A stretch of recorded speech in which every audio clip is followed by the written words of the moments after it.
Hey, it's Trevor Grant from Revenue Hub. Today we're joined by Stephanie Smith, founder of one of our expert partners, Cogwheel Marketing. Stephanie puts forward her reasoning as to why she feels investing in Metasearch is not the best use of resources for branded hotels at this current time. She outlines why, in this current climate and changing guest profile, she feels Metasearch is just a channel shift and is not producing incremental revenue. We touch on ROAS, return on ad spend, and why, when comparing your Metasearch spend with OTA commission, you may not be comparing apples with apples.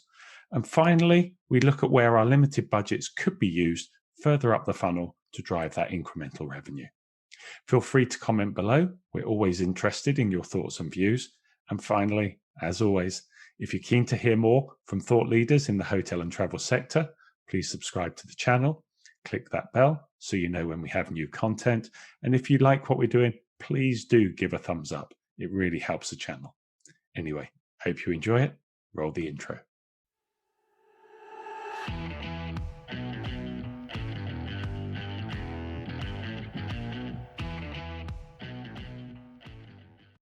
Hi, Stephanie. Great to see you again. How are things with you? Doing good over here in Colorado. Excellent. I'm glad to hear that. Great to have you join us today. We're going to be focusing in on Metasearch. You've written a couple of articles recently that take a slightly different tact and view on it than maybe others would. So we'll get into that in a moment. But before we do, for those that haven't heard our podcasts or videos before, if you could just kind of give us a brief introduction as to who Stephanie and Cogwheel Marketing is. Absolutely. Thanks for having me, Trevor. So Cogwheel Marketing is a full-service agency dedicated to helping branded hotels. So primarily Marriott, Hilton, and IHG hotels with their entire digital online journey. So that includes everything from openings with content, SEO, paid marketing, anything that makes sense for a specific hotel in a specific market. And with everything happening with COVID, we've had to do a lot of strategy changes to be able to, realign who our target markets are and make sure that it works with what's going on in the hotel at a given time, with all the different, openings and closings and state and legal governments trying to make that shift, so that we make the right strategy plays. Must be challenging. Yeah, keeps us on our toes. And with you guys all working as different states, working in different ways as well, it can be different from one to the other, can't it? Absolutely. Brilliant. Well, look, as I say, great for you to join us, and important to stress that the context of this conversation is around branded. And the reason of stressing that is that there are some things that are available and aren't available to the branded properties that you represent as compared to with independent properties. So just lay that out there, because other people might say, well, you could do X, Y, and Z. And it's like, yeah, okay, but maybe that's not available. And if we have the time, we can maybe touch on that and just draw out some of those differences. But let's get into the main topic. And you kind of put out there that, and it's a very simple point, but with a multi-layered answer, is that in your view, at this particular moment in time, Metasearch is not where we should be investing the limited dollars that we have. So, do you want to tell us why you take that view? Because that is quite different to what other people are proposing at the moment. Absolutely. So I think, first of all, it's important for me to say that I'm a fan of Book Direct. I want to send all the business I can through the most profitable channel. But in a post-COVID world, things have changed, and we have to analyze things differently based on who's traveling and, again, the limited dollars. I mean, budgets have been slashed at every hotel, where we've been really happy that some of our hotels have leaned into marketing versus pulling back at this given time. That's refreshing. It is, but certainly it's not the majority either. So I think a lot of people understand the value in marketing, but when you come to us at Cogwheel Marketing, you say, I've only, this is my new budget. We're going to probably split that pie a little bit differently than maybe a different agency at this point in time, or even, just a year ago, we would split the budget differently. And I think Metasearch is a key component, and there's been a training of the brain, so to speak, especially from the large brands. That Metasearch is where you need to put your funds. And if that's where you want to put it, then I'll put it there. But I have to speak my piece. So what I mean, you're talking about things have changed. Our guest has changed. Where we're looking to and how we're looking to acquire that booking. As you say, it's not that you are anti-direct booking at all. It's just, as you say, we've got a smaller pie. So how are we using that more effectively? So talk a little bit about the guest profile changing and how that is driving us to how we're trying to reach this and trying to acquire that booking, and why Metasearch may not be the best approach. Yeah, I mean, I think Book Direct is a long-term strategy in terms of being able to convert that maybe traditional OTA guest into a direct guest. So this is, you should be looking at what's the long-term value of a given guest that might be staying at your property. So I think what's changed in the post-COVID world is that the guest has changed.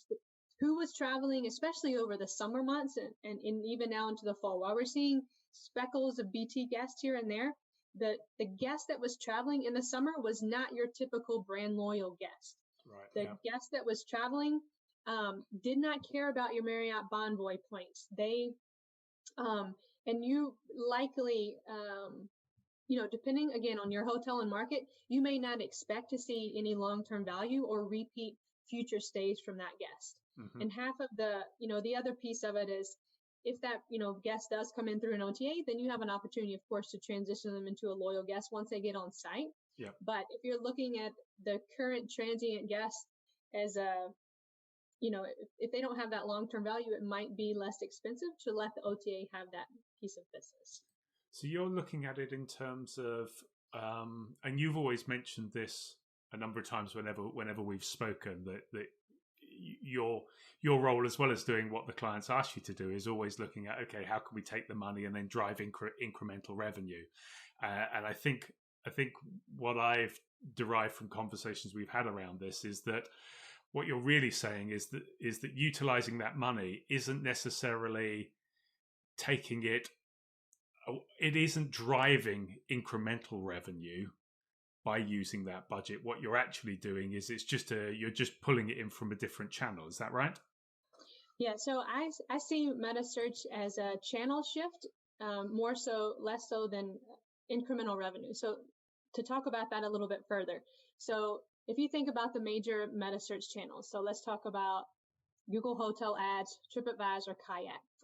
For them to get into that Metasearch ecosphere within any of those channels, they already have to be looking for your hotel and looking at rates at your hotel. Yeah. So on TripAdvisor, it's not going to change how you show up in the search listings. They have to be on your actual page, searching rates on your hotel's page within TripAdvisor. Gotcha. So whether accurate or not, there is an assumption made because I don't have the data from Expedia or from the brands to say if that's incremental revenue. So I'm making an assumption, whether right or wrong, that if they're on that TripAdvisor page and they're ready to book, they're very far down in that conversion funnel and they're ready to book, I'm making the assumption that they're either going to book it on whoever's ranked at the top, whatever OTA is ranked at the top, or they can, choose the Book Direct if we are placed there. So, in terms of incrementality, it's not incremental exposure. And the only incrementality that you're getting in this transaction is the difference in the commission saved, because I'm assuming that you're going to get that reservation anyways. Right. Okay. So that's the point that you're coming from, is that, okay, what we have an individual who is further down in the funnel.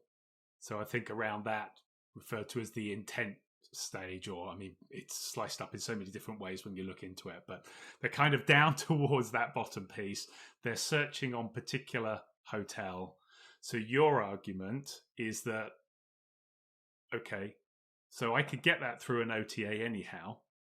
So why am I going to spend the money on the Metasearch when I could be using that money elsewhere? Just take the booking in through the OTA. But then I guess the argument is people are saying, yeah, okay, but I pay X different percentages. So then we start to get into a financial analysis about which is maybe the best approach to go. Is that fair? Yeah, so I think, every hotel is going to be different. Every market's going to be different. So in my analysis, where we work with majority branded hotels, the commission rates that you're paying Expedia, Booking.com, these guys has been really, really well done. I mean, you're talking about commission rates that range from 11 to 14%, which compared to an independent hotel is going to be a huge difference. So when you're calculating your own hotel's ROAS to see if it's right for you, that's one of the huge variables that comes into play is the commission rates. The other thing that comes into play, which varies massively across hotel and market, is the conversion rate. So, if you're only converting at 1 per 20 clicks, 1 per 20 CPCs on Metasearch versus 1 per 10 or 1 per 40, like that's going to have a massive impact on what the ROAS is on your particular hotel. And you mentioned the phrase, accurate ROAS. So I'm sure for the digital marketeers that may be listening, that will mean a lot. It may not be something to everybody that might be listening to this. So ROAS, can you just tell us what that is? So that's just going to be return on ad spend. Okay. And just calculated a little bit differently. Revenue minus expenses divided by expenses, or revenue divided by expenses. So it just depends on where what calculation you're using. So, but that key figure about the ROAS is a key component calculation, and I think when I was reading through one of your articles, you gave an example to illustrate how you're back to your original contention that if it is the same channel, we are not looking at a comparable ROAS.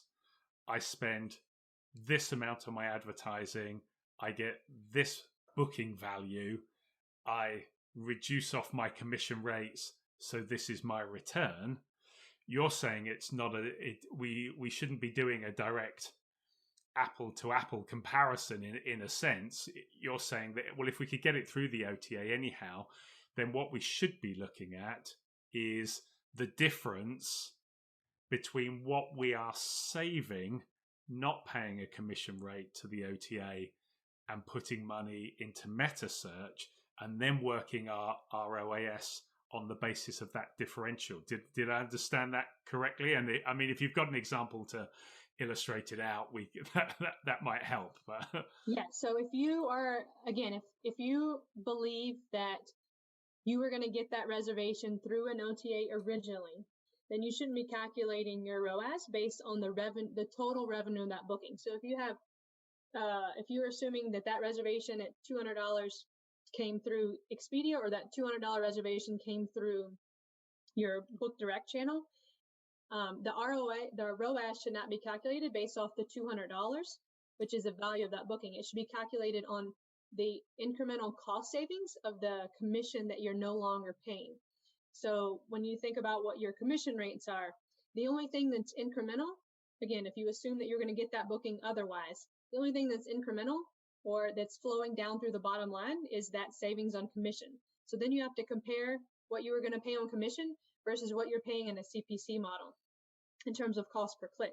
So there's where you have to really look and say, sometimes if there's no lifetime value in this customer, and this consumer is only staying this one time, and they're a transient person that's not going to be booking at your hotel over and over again, it might be cheaper just to let that reservation go to the OTA and save those cost per click dollars towards people that are higher in the conversion funnel that will put you in that consideration set earlier when people are in that search, that are, in their search process a little bit higher up.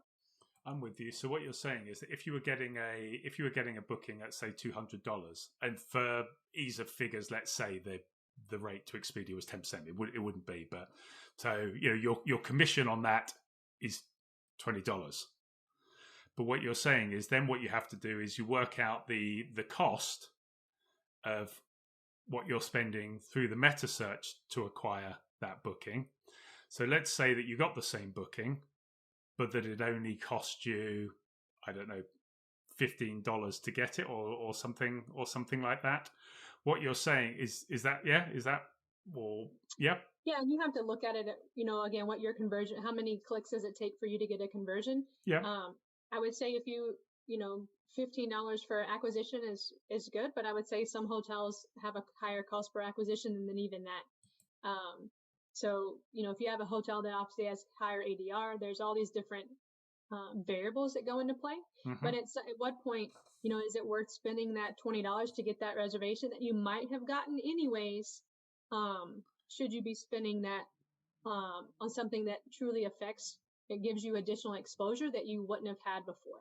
Yeah, and that's the point. You're looking at it in terms of saying, okay, so what does it cost you to acquire that booking? And if the difference that what you've actually saved in cost is maybe you've saved $10-15 or something in saving to acquire that, it's like, well, okay, is that an effective use, or could you have driven that money further up the funnel to have acquired an additional, because you still would have got that booking through the OTA, but utilizing that money that you would have put into Metasearch further up the funnel may have actually driven some incremental revenue that would have then added a greater value than just the perceived difference of maybe $15, $18, $20, which is the discrepancy or the different cost value between the OTA and the Metasearch. You got it. Is that right? You got it. Right, good.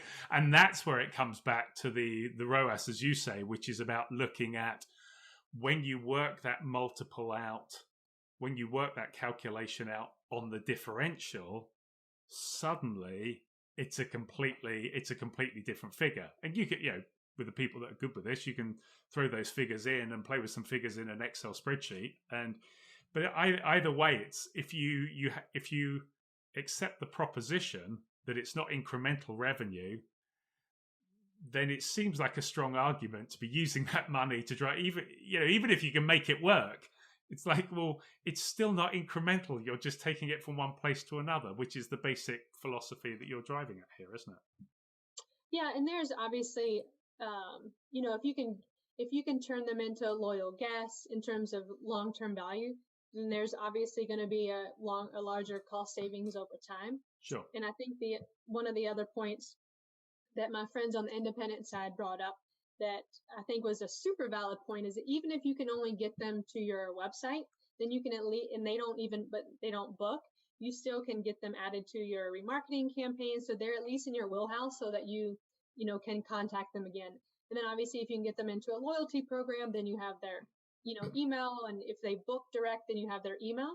In the branded ecosphere, though, unfortunately, there's not a lot of transparency in that guest data component. The brands are doing some portion of Metasearch. That kind of ratio of what they contribute to your hotel and market is not necessarily clear. So there's some data points that you can obviously leverage on the independent side that on the branded side we just don't have. So I don't want to discount some of those book direct things that are an option for independent hotels. It's up to that individual hotel and marketing team to leverage those. And I challenge how many people are actually taking advantage of, those tools and pulling those levers to make sure that you're getting the fuller comprehensive opportunity out of those Metasearch transit shifts. No, and that's a good point, and it's kind of why we emphasized at the beginning that we're looking at it from branded or flagged properties, because it is different. And I didn't realize, we've had a number of conversations over the time that we've been working together, and I've learned a lot about the differences, and I didn't realize it was, I wouldn't like to use the word restrictive because that would be unfair.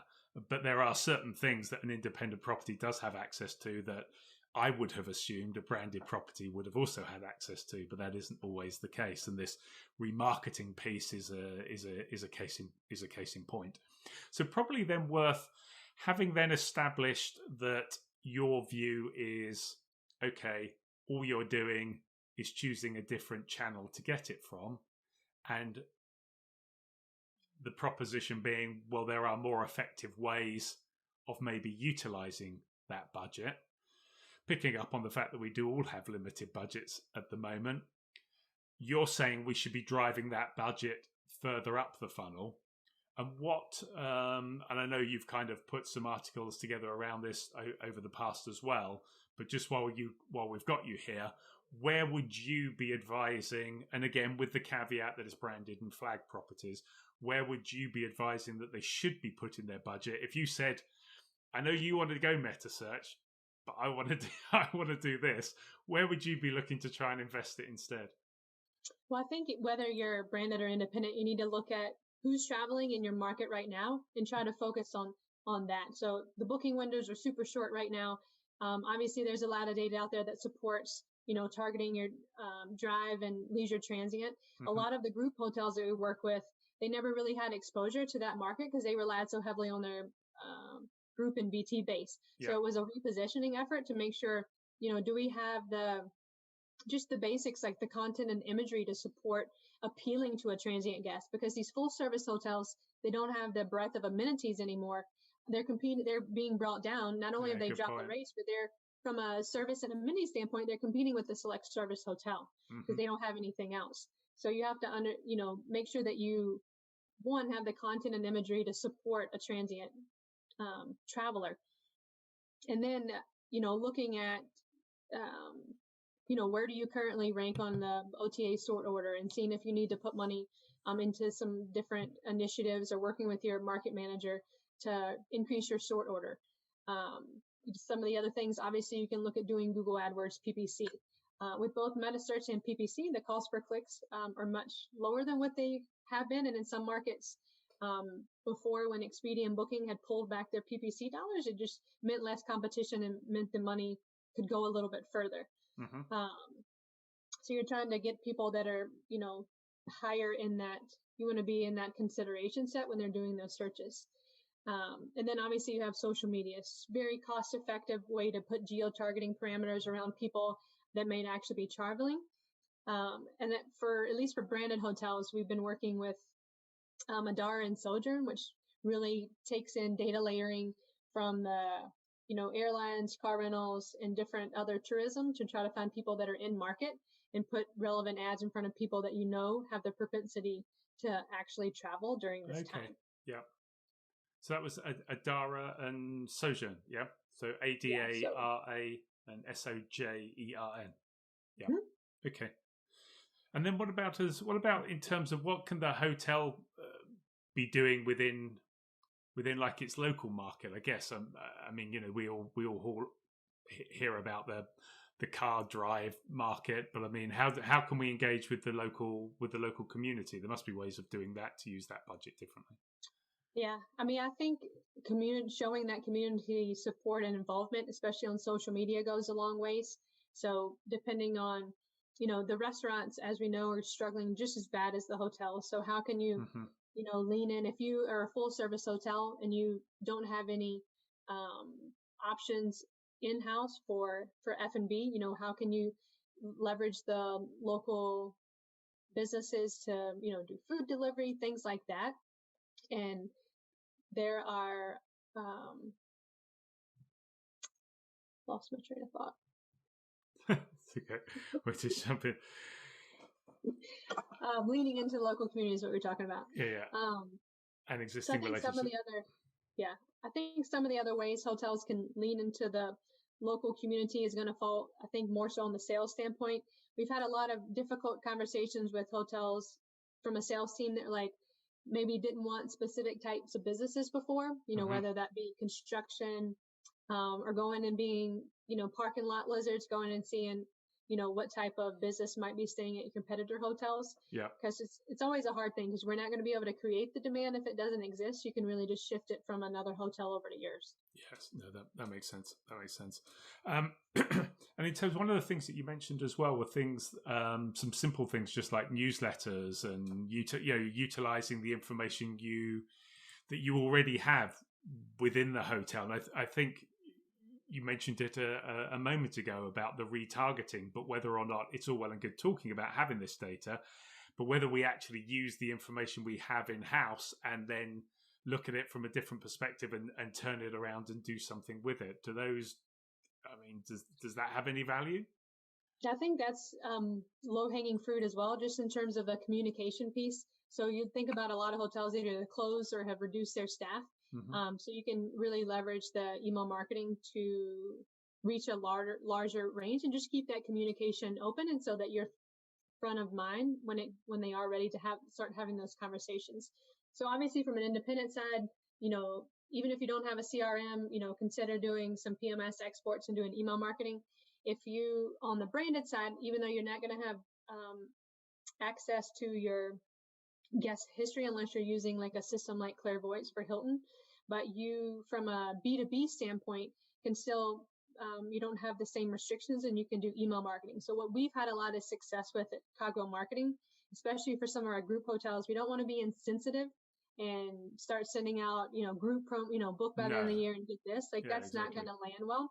But what we have had a lot of success with is, bringing in the kind of humanizing the hotel, telling stories about our staff, if there was a new baby or a favorite recipe, things like that. People have really enjoyed. And even though we're not putting out offers, we're still getting, replies to our newsletter and saying, hey, I do have this small group coming. And I think they're just excited sometimes that they know that there's a team still working at the property and they have somebody that they can go to and kind of talk to. So that's what's been more successful. And just also sharing what's going on in the community. Where are you at with your restaurant reservation options? Where are you at with allowing group capacities at your hotel in terms of events? So just sharing like, FYI, this is what's going on in our market, because it's hard to keep up. So in a way, back to your funnel scenario, you're looking in a sense of just creating that towards the top of the funnel around the awareness of what's going on. It doesn't have to be offers necessarily. It can just be letting them know that you're still in business and things, so then it just triggers that, yeah, of course. And the next time, which could be in a week, it could be in 2 weeks, could be in a month's time. But if something comes back round, or longer, but it's that positioning, and that's where you could be. That's what you're saying is to use that money. It doesn't have to be a lot of money in terms of what you've outlined there around just newsletters. That's a bit of time and just using the data you've already got as one example, isn't it? And you have to be able to understand how many different touch points, either transient or group reservations, or groups. You have to understand how many different touch points it takes. It's not like they're going to see and hear about you for the first time and be ready to make a transaction or sign on the dotted line at that point. You have to, it's more of a, long-term relationship in some of these scenarios. As you understand, like the different pieces and where people are. And, obviously you need to be communicating your safety and cleanliness guidelines to make sure people feel safe. But I think it's only a matter, people still have their own hurdles sometimes to get through before they're ready to make that decision. No, that makes sense. And just picking up on that point, almost kind of as a final point, I think, so covered all the key areas we're going to touch on. But there is also, and just you've used that phrase a couple of times in this conversation about it being a long-term strategy. And rationally, when I read through your example as you broke it down, I could look at that and say, yeah, okay, logically, if I take on the basis, I'm just taking the same booking, but could I actually be using that money to get me incremental revenue? There's probably still this tendency to be thinking so short term and so much about immediacy that actually all I'm probably trying to do is just spread my money as low down the funnel as I possibly can to try and get that booking from anywhere, than maybe being a little bit more strategic and asking myself the question. I mean, that would be natural, wouldn't it? Yeah, it's just hard. I mean, I get it. You need to make payroll and you need to make debt services, and those are, looming on owners and GM's minds a lot. It's a heavy weight to be carrying right now when aren't even, a lot of hotels aren't even at break even. So it's hard to think farther out. Yeah. It's a struggle for sure. Yeah. To think holistically and long term when you're like, I don't know if I can pay, I don't know if I can pay what I need to this month. It's understandable, and that's the thing, isn't it? It can drive you to make those more shorter term decisions. I think the point you're making is just get that. Is there a part of the pie that you could be taking out? Because if we all assume that we're all not going to disappear into a dark hole and that we will come out of it in some point in time, then if we can start to look slightly more medium term, even if not long term, and use some of those resources in a slightly different way, then we can be positioning ourselves for the months ahead rather than just the days or weeks ahead. But it's an interesting proposition. It's an interesting point of view. I know it's certainly created a bit of a discussion. So it was great to have the chance to get you on here, hear from you exactly what the thought process and where you were coming from when you made that statement. Any final kind of thoughts, comments, or points that you wanted to make around why you don't think right now is where we should be investing in Metasearch? Well, I think, you can't take a blanket approach in anything in marketing. You can't do the spray and pray model. You really have to look at what's going on in your hotel, in your market. So you're not even going to be in the same boat as the hotel across the street, the hotel in the state over. So as long as you're taking a very individualized approach to each one of your strategies, you're going to have more success. And just, the more niche and targeted campaigns that you're going to run, the less waste you're going to have in terms of spend. And hopefully that'll come through holistically. Like, we're working with a full service hotel whose e-channels are up 300% year over year. Wow. And as a group hotel, I didn't know if we had, I didn't know how we were going to fill occupancies are sure not exactly where they want to be, but we've seen, being able to capitalize on transitioning to those e-channels where we relied so heavily on group before. So it's, the demand has to exist, but I do believe you can steal that market share from the competition if you, plan strategically. Well, there's a classic example that it can be done, isn't it? As you say, the markets are tough, but there's proof in the pudding of exactly a hotel that you can work with and that you can reframe what business they are pulling in at the moment. Brilliant to have the chance to talk with you again. Great to have you join us once more. Great to also pick up on a topic that I think nice to have a different point of view and to look at things from a different direction, because it's very easy sometimes just to follow the crowd and do what everyone else is doing. So thanks for explaining that. Much appreciated. Thanks for having me. Take care. Thanks, Trevor.